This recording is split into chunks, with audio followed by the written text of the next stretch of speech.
7월 27일 목요일 매일 예배 자리에 오신 여러분 환영합니다. 같이 한번 기도할까요? 좋으신 하나님, 은혜 가운데 매일매일 우리의 삶을 인도해 주시니 감사합니다. 광야를 지나가던 이스라엘 백성처럼 하루 앞을 알 수 없는 저희들의 삶이지만 그러나 저희들의 발에 등이 되어 주시고 길에 빛이 되어 주셔서 갈 바를 알게 하시니 감사합니다. 오늘도 하나님의 말씀으로 우리의 갈 바를 알게 하시고 성령의 조명함이 우리의 마음속에 분명한 표대가 되어줄 수 있도록 도와주옵소서. 사랑하는 성도들이 입술에 하나님을 향한 간절한 간구를 담았습니다. 무엇이 얼마나 연약한지 어떤 것에 간절한지 하나님은 아십니다. 저들의 간절하고 정직한 기도에 응답하여 주옵소서. 예수님 이름으로 기도합니다. 아멘. 오늘 부를 찬송은 510장입니다. 하나님의 진리등대. 어두운 바다에서 등대가 있다는 것은 얼마나 소중한 일인지 몰라요. 하나님의 말씀이 또 하나님의 은혜가 우리의 인생의 등대가 되어지길 소망하는 마음으로 우리 하나님 앞에 찬양 함께 드립니다.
오늘 주시는 하나님의 말씀 사도행전 15장 12절로 29절의 말씀입니다. 사도행전 15장 12절로 29절의 말씀입니다.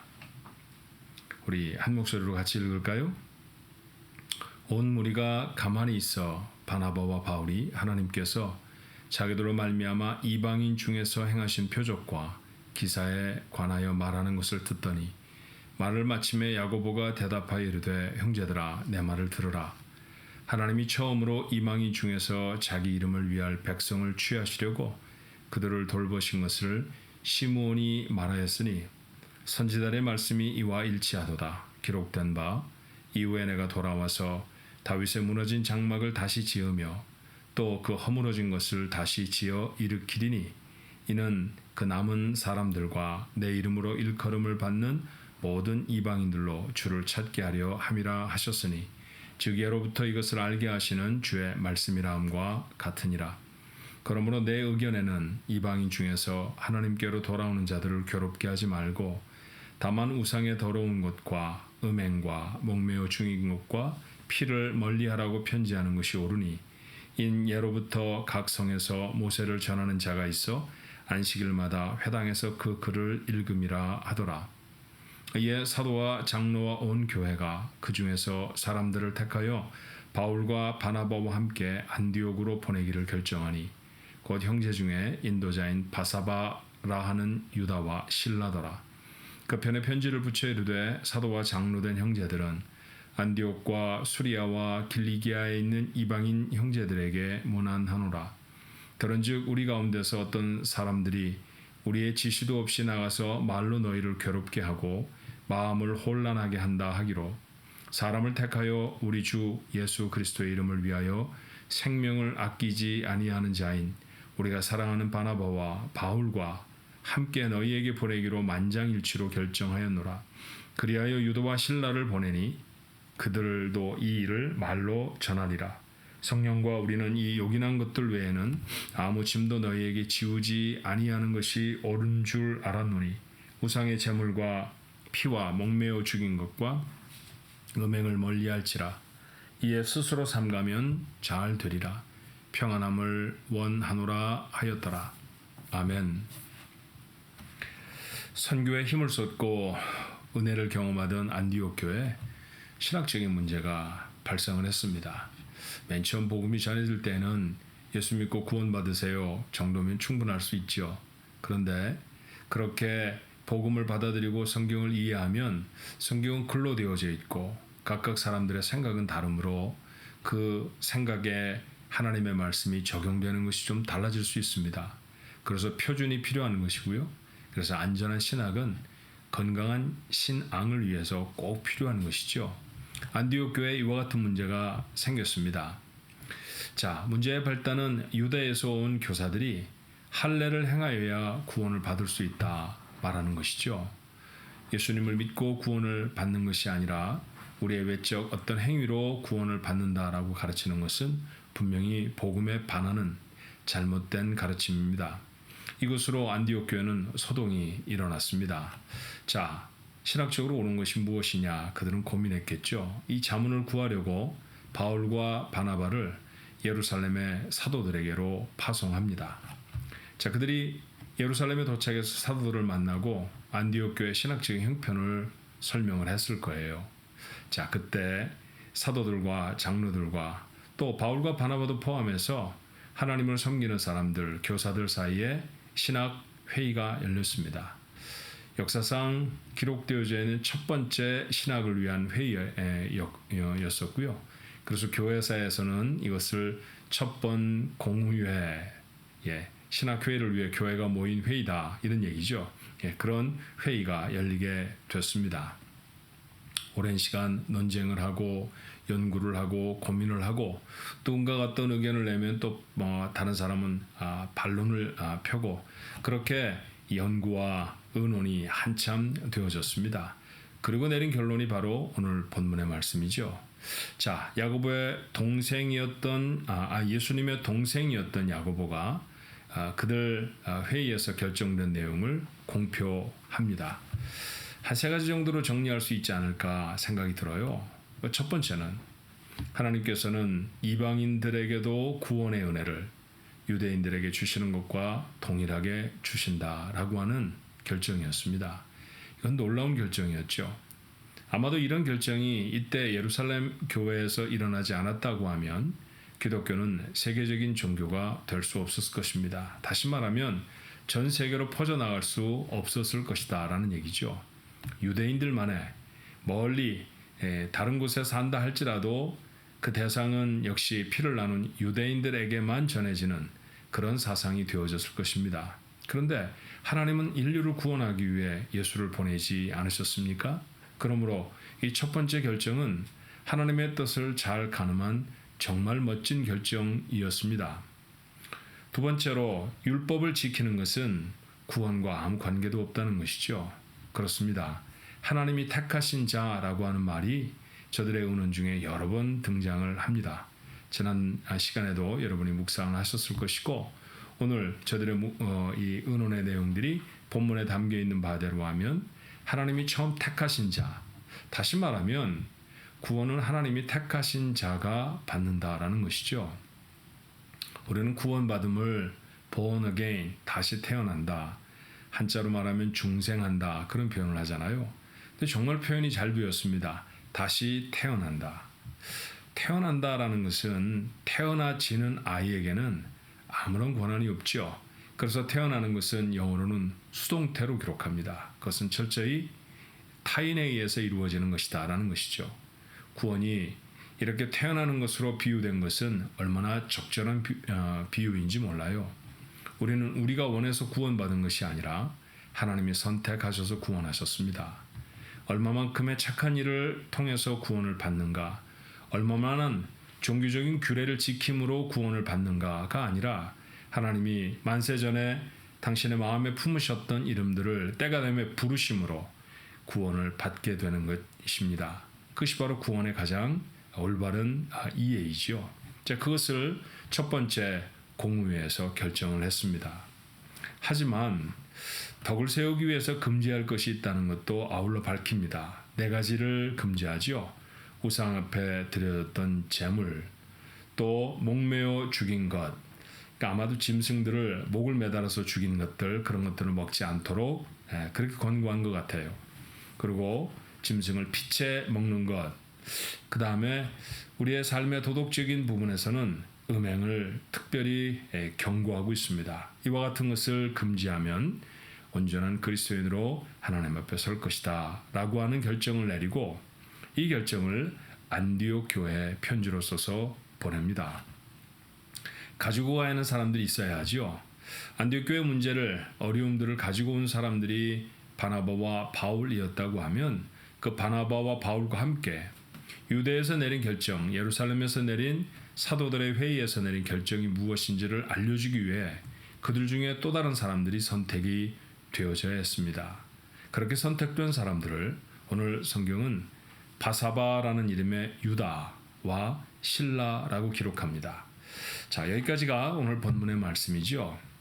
자, 이 말씀을 읽으면서, 이 말씀을 묵상하면서 우리가 마음에 담아야 할 몇 가지 중요한 사실이 있는 것 같아요.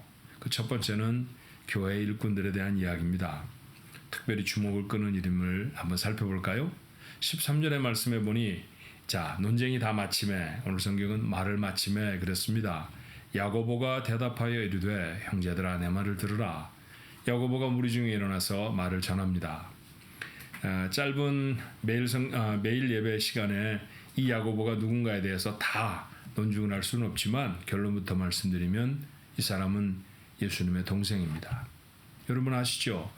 예수님이 말씀을 전파하고 하나님의 나라를 선포하셨을 때 가족들이 모두 다 그것을 받아들이지는 못했었습니다. 그 중에 이 동생이었던 야고보도 형이 왜 저러지? 조금 정신이 이상해진 것 아닌가? 하는 생각을 가졌던 사람이었죠. 그러고 얼마나 시간이 지났을까요? 오늘 야고보는 교회가 추정할 수 있는 교회 리더로 세워져 있습니다. 비록 처음에 믿음의 시작은 사도들보다 늦추되어졌다 할지라도 이후에 교회의 신실한 리더가 되어 있음, 이것은 우리의 주목을 끄는 대목이죠. 또 한 사람, 자, 22절의 말씀에 보니 바사바라는 유다라고 말합니다. 바사바라는 이야기를 어디서 들은 기억이 있지 않으신가요? 사도행전 1장 23절 이런 기록을 우리에게 전합니다. 그들이 두 사람을 내세우니 하나는 바사바라고도 하고 별명은 유스도라고도 하는 요셉이요 하나는 마띠아라. 이 두 사람을 내세운 이유가 무엇이었나요? 유다는 예수님을 팔고 배반해 자살해버렸습니다. 12명의 사도를 선택했는데 그 중에 하나가 비워지게 된 것이죠. 왜 12이어야 하는가에 대해서 사도들이 생각하기 전에 주님이 12를 세우셨다고 하면 뜻이 있으실 것이다 라고 하는 것에 더 마음이 갔던 것 같아요. 그래서 그들은 한 사람을 보선하기로 합니다. 모자른 한 사람을 채워내기 위해서 주께서 세례를 받으셨을 때부터 자신들의 눈앞에서 하늘로 승천하실 때까지 예수님의 모든 생애를 다 목격한 사람 중에 한 사람을 선택하기로 했습니다. 그래서 교회 공동체는 두 사람을 천거하지요. 그 두 사람 중에 하나가 바로 바사바라고도 하고 유스도라고도 하는 요셉이라고 했고요. 오늘 본문에는 바사바라 하는 유다로 표현하고 있습니다. 근데 여러분 결론을 아시죠? 이 유다는 선출되지 못했습니다. 마띠아가 사도 중에 한 사람으로 선출이 됩니다. 세상말로 하면 유다는 떨어진 것이죠. 선거에 나갔는데 떨어지면 기쁠 사람이 누가 있을까요? 저기 실망하지 않았을까요? 마음에 어쩌면 왜 나를 선택해 주지 않았지? 물론 제비를 뽑는 것이었으니 사람을 탓할 수는 없었을 것입니다만 그런 원망스러운 마음이 마음에 있었을지 모릅니다. 그런데 시간이 얼마쯤 지나서 다시 유다라고 하는 사람은 교회의 건강한 리더십으로 세워지지 않습니까? 어떤 상황에도 불구하고 그런 흔들리지 않은 듬직한 믿음의 일꾼이 되어져 있습니다. 좋은 일꾼은 누굴까요? 하나님의 교회는 늘 좋은 일꾼이 필요합니다. 좋은 일꾼은 작은 일에 충동이 되지 아니하는, 작은 일에 흔들리지 아니하는 그런 사람이 좋은 일꾼이 아닐까 싶어요. 두 사람을 내서 자기가 비록 선택되지 못했다 할지라도 실망하지 아니하고 여전히 하나님의 일을 하는 사람. 그렇습니다. 바사바라고 했던 유다는 참 좋은 일꾼이었습니다. 뿐만 아니라 좋은 일꾼은 점점 더 성숙해지는 사람이어야 합니다. 말씀드린 것처럼 야고보는 예수님의 동생이었지만 다른 제자들보다 예수님을 더 빠르게 믿지 못했습니다. 가족이라 더 믿지 못했을 수도 있죠, 사실은. 하지만 그는 계속해서 그 믿음이 커졌고 깊어졌죠. 그리고 마침내 교회가 신뢰하는 믿음의 일꾼이 되어져 있습니다. 하나님의 교회의 참 좋은 일꾼들은 이처럼 시간이 지나가며 점점 성숙되어져 가는 그런 사람이어야 합니다. 그리고 이런 좋은 일꾼이 세워졌을 때 그들을 통해 하나님의 교회가 부흥하게 되어졌다라고 하는 사실을 우리는 본문을 통해 알게 되죠. 오늘 말씀을 묵상하는 여러분이 그런 좋은 일꾼이 되어주시면 어떻습니까? 비록 처음에 믿음이 연약해 보였다 할지라도 그래도 날이 갈수록 더 그 믿음이 견고해지는 그런 분들이 되십시오.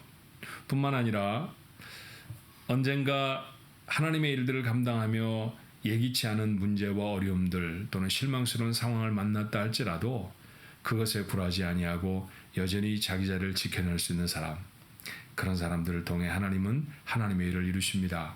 그런 좋은 일꾼이 많은 교회, 하나님 앞에 바로 세워지는 교회이고요. 시대에 주께서 주신 사명을 감당하는 부흥하는 교회가 될 것입니다. 우리 교회가 좋은 일꾼을 이래 그런 귀한 일을 이루어냈으면 참 좋겠네요. 오늘 하루 살아가며 나는 하나님 앞에 정말 좋은 일꾼인가 한번 생각해 볼 수 있었으면 참 좋겠습니다. 기도하겠습니다. 은혜와 사랑이 많으신 하나님, 하나님의 교회에 신학적인 논쟁이 생겼을 때 저들은 그것을 정직하게 하나님 앞에 꺼내놓고 고민했었습니다. 하나님의 말씀은 무엇라 하시는지, 우리 안에 역사하시는 성령은 과연 어떤 일을 이루어내시는지 저들은 참 많은 생각을 했고 참 많은 토론들을 했을 것입니다. 그리고 건강한 결론을 이루어냅니다. 구원의 참 온전한 성경적인 원칙을 확인해 내었고 그리고 그것으로 하나님의 나라가 확장되어질 수 있는 그런 기초를 삼아냅니다. 하나님이 귀한 일들을 위해서 사용되어졌던 일꾼들의 모습도 오늘 저희들에겐 큰 교훈이 되어졌습니다. 예수님의 동생이었던 야고보가 언제 이렇게 귀한 교회 일꾼이 되어졌는지 읽으면서도 마음이 흐뭇해지는 귀절이 아닐 수 없습니다. 아버지 하나님 뿐만 아니라 선거에 나서서 떨어졌다 할지라도 실망하지 아니하고 여전히 교회의 귀한 일꾼으로 남아 있었던 그런 유다와 같은 모습도 얼마나 귀하고 복된 일임인지 모릅니다. 하나님, 저희들도 하나님 앞에 좋은 일꾼들이 되게 해 주옵소서. 작은 상황에 흔들리지 않게 하옵소서. 누가 뭐라고 그러는 말에 우리의 마음이 흔히 평정을 잃어버리고 실망하고 하나님의 일들을 감당하지 못하게 될 때가 얼마나 많습니까? 우리는 사람에게 부름받은 사람들이 아닌 줄로 압니다. 하나님이 우리를 부르셨사오니 하나님이 뭐라 하시기까지 그 자리를 지키고 그 자리에서 최선을 다해 주의 일을 감당하는 착하고 충성된 종들이 되게 하시되, 오늘 야고보와 같이 날마다 그 믿음이, 날마다 그 사역의 지평이 넓혀지고 깊어지는 귀한 종들이 되게 해 주옵소서. 하나님의 교회에 그런 일꾼들이 많이 필요합니다. 이미 세워진 일꾼들이 그런 일꾼이 되게 해 주옵시고, 오늘 이 말씀을 나누는 하나님의 사람들도 그런 일꾼에 동참할 수 있게 하셔서 시대를 비추어내는 귀하고 복된 교회 이루게 하옵소서. 오늘도 하나님 앞에 자신의 연약한 문제를 놓고 기도하는 사람들이 있습니다. 병든 자들 치료하시고, 여러 가지 삶에 억눌리고 어려워진 문제들, 자신의 힘에 버거운 어려움을 감당해야 하는 사람들 도움이 되어 주옵소서. 하나님, 저들에게 능력이 되어 주시기로 나옵나이다. 하나님, 특별한 뜻을 품고 해외 선교지에 나가 있는 우리 가족들도 있습니다. 안전하게 지켜주셔서 복음을 전하는데 잘 쓰임받고 기쁜 마음으로 하나님의 대사를 교회와 나눌 수 있도록 하나님 저들을 인도하여 주시옵소서. 예수님의 이름으로 간절히 기도하옵나이다. 아멘.